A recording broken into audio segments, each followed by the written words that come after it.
I'm laughing because do you know what my first response to this was? Like, what catchphrase or quote would you associate with Barry? Do you mean beyond his Ralph Lauren suits? He's an impeccable dresser.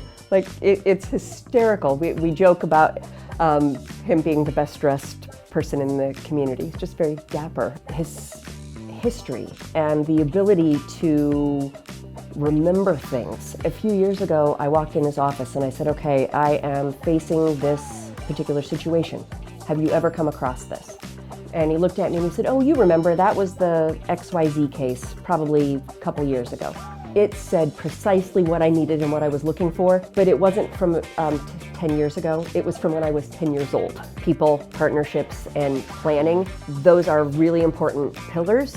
But what's kind of lurking in the background in all of that is like kind of Barry as the quiet architect. None of us want to be in the spotlight or getting the attention, hence the reason why we were all like, oh, we didn't know we had to be on camera for this. Because it's not our favorite place to be, right? We kind of like to be in the background, kind of a cog in something bigger. Good agreements make good partners and good paths forward.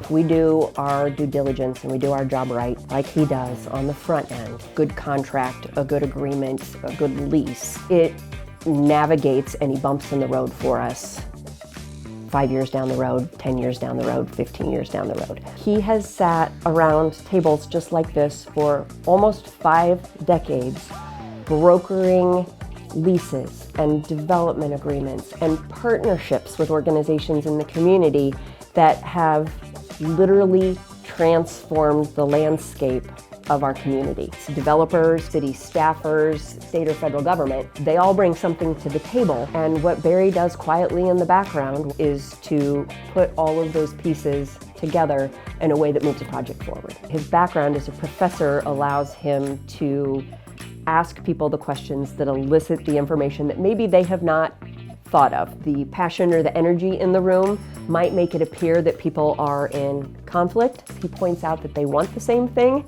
want to get to the same endpoint. He literally writes the book on civil procedure. Like, there are books all over the place that have his name on them. There are a lot of cases where Dubuque has made the law over the course of the years. Barry's name, it's on those cases, and he has made law that everyone across the state relies on, and that's a heck of a, legacy to leave.